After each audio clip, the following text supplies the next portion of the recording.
recording viral হ'ল সুনীল গগৈয়ে কাৰ লগত কথা পাতিছিল এইটো কে নম্বৰ ফোন কল ৰেকৰ্ডিং ভাইৰেল মই আপোনালোকক একেবাৰে শেষত আপোনালোকক ফোন কল ৰেকৰ্ডিংটো শুনাম আপোনালোকে শেষলৈকে ভিডিঅ'টো চাব আৰু কাৰ লগত কথোপকথন হৈছিল কি কথা কৈছিল ফোন কল ৰেকৰ্ডিংটো কি প্ৰসংগত আছিল নে ফোন কল ৰেকৰ্ডিঙত তোক মাৰি পেলাম তই আমুক জেগালৈ ওলাই নে তেনেকুৱা কথাও আলোচনা কৰিছিল নেকি মই আপোনালোকৰ শেষত ফোন কল ৰেকৰ্ডিংটো শুনাম আপোনালোকে ভিডিঅ'টো শেষলৈকে চাব লাগিব নমস্কাৰ মই ৰিম্পী মোৰ চেনেলটোলৈ পোনপ্ৰথমে আপোনালোকক সকলোকে স্বাগতম জনাইছোঁ আশা কৰোঁ আপোনালোকৰ দিনটো শুভ হওক মংগল হওক আৰু ভালে কুশলে দিনটো যাওক তাৰে কামনা কৰিছোঁ যিহেতু আপোনালোকে সকলোৱে জ্ঞাত যে যি ৰহস্যময় ঘটনাই যি নেকি ঢকুৱাখানাৰ যি ঘটনাই ৰাজ্য জোকাৰি গৈছে অসম জোকাৰি গৈছে সেই ঘটনা যিটো শিহৰণকাৰী ঘটনা যি শিহৰণকাৰী দৃশ্য সেই দৃশ্যটো যদি কেনেবাকৈ মনলৈ আহে যা গুটি শিহৰি উঠে বহুত এটা ভয় লগা দৃশ্য সেই ঘটনাটোলৈ আপোনালোকে এবাৰ মনত পেলাওক যিটো সুনীল গগৈ মৃতদেহ বুলি গম পাইছিল আৰু মৃতদেহৰ কিনাৰত কাপোৰ কানি পৰি আছিল আপোনালোকে নিশ্চয় গম পায় সেই সুনীল গগৈ মৃত বুলি ভাবি ঘৰখনে সকাম নিকাম সকলো যিখিনি মৃতকৰ ব্যক্তিৰ কাৰণে কৰা হয় সকলোখিনি কাম কাৰ্য কৰিলে আৰু এটা কথা গম পায় নিউজত পাইছোঁ যে সুনীল গগৈ যেতিয়া মৃত্যু হৈছিল সেই অৰ্ধদগ্ধ মৃতদেহটো আধা জ্বলাইছিল তেতিয়া সুনীল গগৈ পুত্ৰ আৰু ভতিজাকে প্ৰথম প্ৰত্যক্ষদৰ্শী আছিল আৰু তেতিয়া ভিডিঅ' কৰিছিল আৰু প্ৰথম প্ৰত্যক্ষদৰ্শী হিচাপে সেই সুনীল গগৈ পুত্ৰ আৰু ভতিজাকে চিঞৰ বাখৰ নকৰিছিল ডাইৰেক্ট গাঁওবুঢ়া ওচৰলৈ গৈছিল সেয়াও এটা কিবা ৰহস্য থাকিব লাগে যদিও মই নাজানো কিন্তু ছ'চিয়েল মিডিয়াত পাইছোঁ কিয় গৈছিল তেনেকুৱা কিছুমান ছ'চিয়েল মিডিয়াত কিছুমান প্ৰশ্নও এনেকৈ উত্থাপন কৰা পাইছোঁ আৰু আপোনালোকে নিশ্চয় গম পাইছে যেতিয়া সেই সুনীল গগৈ যেতিয়া মৃতদেহ বুলি গম পাই ঘৰখনে গোটেইখিনি কৰিলে বিধৱা পিন্ধিলে ঘৈণীয়েক বিধৱা সাজত বৰ্তমান আৰু তাৰ পিছ মুহূৰ্ততে জাহাংগীৰ হুছেইনৰ ভাইক সেই ভাইকে সুনীল গগৈ সেই অৰ্ধদগ্ধ ডেড বডিটোৰ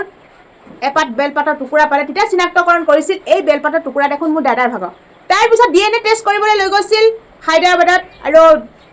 জাহাংগীৰ হুছেইনৰ ভাইকৰ যি তেজৰ যি নমুনা সংগ্ৰহ কৰি লৈ গৈছিল তাৰপিছত দুইজনৰ মেটচিং হ'ল আৰু গম পালে যে এইটো জাহাংগীৰ হুছেইনৰ মৃতদেহ কিন্তু এতিয়া সুনীল গগৈ বৰ্তমান পলাতক নে মৃত একো আমি গম নাপাওঁ বৰ্তমান সুনীল গগৈ পলাতক হিচাপে ভাবি আৰক্ষী প্ৰশাসনে 50,000 টকা পুৰস্কাৰে পুৰস্কৃত কৰিম বুলি জনসাধাৰণক এটা পুৰস্কাৰ দিছিল যে যদি বিচাৰি উলিয়াব পায় সুনীল গগৈ তেনে যদি কোনোবাই তেতিয়া পুৰস্কাৰ দিম 50,000 টকা তেনেকৈ আৰক্ষী প্ৰশাসনে বহুত তদন্ত কৰিল কিন্তু তদন্ত সফল নহ'ল তেনেস্থলত এটা ফোন কল ৰেকৰ্ডিং ভাইৰেল হৈছিল সেই ফোন কল ৰেকৰ্ডিংটো আপোনালোকে শুনা পাইছিল যে এজন ব্যক্তিয়ে ফোন কৰিছিল যে সুনীল গগৈ যে সেই সুনীল গগৈক ফোন কৰাৰ পিছত সেই দ্বিতীয়জন ব্যক্তিক কৈছিল যে গম পাইছেনে এনেকৈ জয়ন্ত গোস্বামীৰ কথা কৈছিল যে কেঁচু খান্দোতে সাপ ওলাল তেনেকুৱা 80,000 টকা ওলাল পইচা দলিয়াই দিছিল আৰু মোক ভাবুকি দিছে মোক ভালকৈ থাকিব কৈছে তেনেকুৱা বিভিন্ন ধৰণৰ বিভিন্ন তাত কথোপকথন হোৱা আপোনালোকে সেই ফোন কল ৰেকৰ্ডিংটো স্পষ্টকৈ মনত আছে আৰু সেই ফোন কল ৰেকৰ্ডিংটো কেনেকৈ ভাইৰেল হ'ল আৰু দ্বিতীয়জন ব্যক্তিৰ লগত আলোচনা কৰা সেই দ্বিতীয়জন ব্যক্তিক জেৰা চলালে নানা কথা আপোনালোকে নিশ্চয় আপোনালোকে আপডেটসমূহ পাই আছে হ'লেও মই আপোনালোকৰ মাজত মোৰ চেনেলৰ মাধ্যমে আকৌ আপোনালোকৰ মাজত আপডেট দিবলৈ আহিছোঁ কাৰণ এই বিষয়টো বহুত ডাঙৰ হৈছে কাৰণ এইটো এটা বহুত ডাঙৰ ঘটনা ৰহস্যময় ঘটনা এইটো সাধাৰণ চিম্পল ঘটনা নহয় কাৰণ ডেড বডিটোৰ মুণ্ডহীন আৰু হাত ভৰি কাটি জ্বলাই দিছিল আৰু তাত মানে কেমিকেল ব্যৱহাৰ কৰিছিল আৰু এখন চুমনি বাগান আছিল সেই চুমনি বাগানতে কেনেবাকৈ সুনীল গগৈকো হত্যা কৰি পিনে কেনেবাকৈ পুতি থৈছিল নেকি চুমনি বাগানখন গোটেই সম্পূৰ্ণৰূপে চেক কৰিছিল নেকি এনেকুৱা হ'ব পাৰে মানে যদি বন চন থাকে বনখিনি মানে এনেকৈ চিকু নাই যদি তাত কেনেবাকৈ পুতি থয় সেই বনখিনি আকৌ ধুনীয়াকৈ যদি আগৰ জেগাত থৈ দিয়ে গমেই নাপাব যে এইখিনিত এটা মানে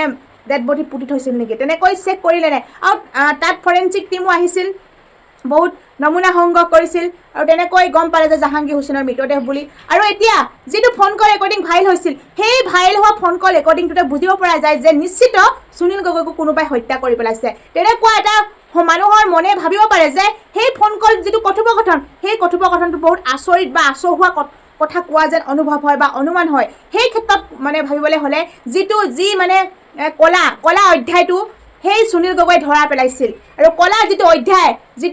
যিটো গোপনে ভিডিঅ' কৰি ভিডিঅ' দ্বাৰাই গোটেই ঘটনাটো সুনীল গগৈ ৰহস্য ফাদিল কৰিছিল সেই ফাদিল কৰাৰ পিছত জয়ন্ত গোস্বামীক জেললৈ প্ৰেৰণ কৰিলে জেললৈ প্ৰেৰণ কৰাৰ পিছত জামিনত আহি বৰ্তমান মুকলি আকাশত ওলায় তেনেকৈ জয়ন্ত গোস্বামীয়ে কেনেবাকৈ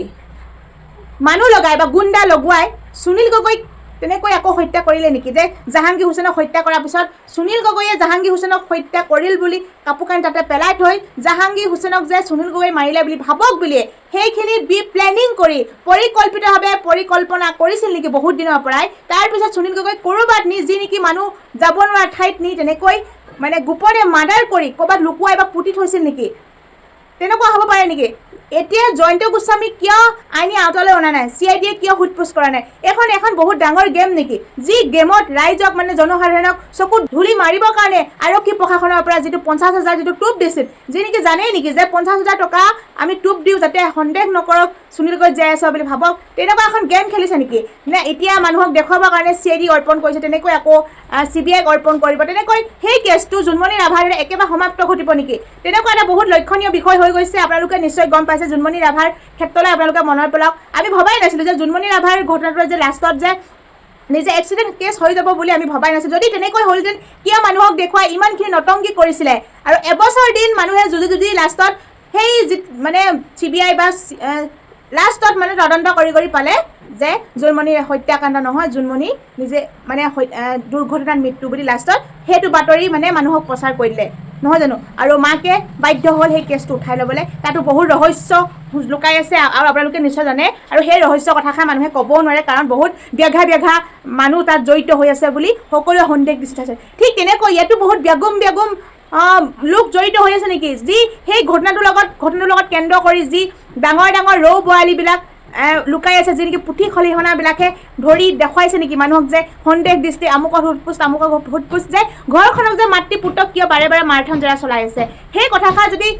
চাবলৈ গ'লে বহুত এটা মানে চিন্তনীয় বিষয় হৈ গৈছে বহুত ভাবিবলগীয়া বিষয় হৈছে আমি এতিয়া নিশ্চিত হয় নে নহয় তাকো নাজানো যে জোনমণি ৰাভাৰ কেছটোৰ দৰে হ'বগৈ নেকি কাৰণ আজিলৈকে অপৰাধীয়ে ন্যায় পাইছে বুলি আজিলৈকে শুনা নাই বা আমাৰ অসমত সেই অপৰাধীবিলাক কঠোৰতম শাস্তি দিছে বুলি আজিলৈকে শুনা নাই কাৰণ কঠোৰতম শাস্তি দিয়াহেঁতেন আজি অপৰাধীয়ে অপৰাধ কৰিবলৈ হাজাৰ বাৰ ভাবিলেহেঁতেন কিন্তু অপৰাধীয়ে অপৰাধ কৰিবলৈ এতিয়া কুণ্ঠাবোধ নকৰে এটা পিছত অপৰাধী দিনক দিনে বৃদ্ধি পাবলৈ গৈছে চাক খোৱা নাই বৃদ্ধি পাই গৈ আছে কাৰণ এইটো কাৰণে বৃদ্ধি পাই গৈছে যে অপৰাধী শাস্তি নাপায় টকা পইচা থকা মানুহ অপৰাধীটো ক'বই নালাগে পইচা দিলে মুকলি আকাশৰ তলত ঘূৰি ফুৰে কিন্তু আমি যদি কিবা অপৰাধ কৰোঁ নহয় আমাক তিলকে আমাক মাৰিব আৰু পইচা থকা মানুহে অপৰাধ কৰিলে অপৰাধী নহয় ভাল মানুহ হৈ যায় আৰু বেছি ভিডিঅ'টো দীঘলে নকৰোঁ আৰু যেহেতু আপোনালোকে ফোন কল ৰেকৰ্ডিংটো শুনিছে আৰু চাব আৰু কেইদিনমানৰ সময়ত আকৌ ফোন কল ৰেকৰ্ডিং ভাইৰেল হৈছে বুলি আকৌ ফোন কল ৰেকৰ্ডিং ওলাব আৰু কাৰণ সুনীল গগৈয়ে অকল সেইজন ব্যক্তিৰ লগতে পতা নাই কিজন আৰু বেলেগ ব্যক্তিৰ লগতো পাতিছে নহয় জানো সেইবিলাক ব্যক্তিৰ লগত পতাবিলাক চেক কৰিব লাগে ফোন কল ডিটেইলছ চেক কৰি গম পাব নহয় কাৰ লগত ফোন কল কথা পাতিছে সেইবিলাক ভাইৰেল কৰি দিব লাগে সুনীল গগৈয়ে যিটো ফোন কল ৰেকৰ্ডিং ভাইৰেল হৈছিল আৰু বহুতো ফোন কলটো কৰিছে নিশ্চয় সেই মুহূৰ্তটো নিশ্চয় কৰিব সেই ফোন কল ৰেকৰ্ডিং কল ডিটেইলছ উলিয়াই ফোন কল মানে ৰেকৰ্ডিং ডিটেইলছ উলিয়াই গোটেই ৰেকৰ্ডিংবিলাক ভাইৰেল কৰি দিওঁ আমি বিচাৰোঁ তেতিয়া সম্পূৰ্ণ তথ্য উদ্ঘাটন হ'ব আৰু তদন্তসমূহ ফাদিল হ'ব সম্পূৰ্ণ উদ্ঘাটন যদি CID নিৰপেক্ষভাৱে কৰিছে সম্পূৰ্ণ তদন্ত কৰিব পাৰিব আৰু উদ্ঘাটন হ'ব ৰহস্যবিলাক তাৰে আমি কামনা কৰোঁ বেছি ভিডিঅ'টো দীঘলীয়া নকৰোঁ ধন্যবাদ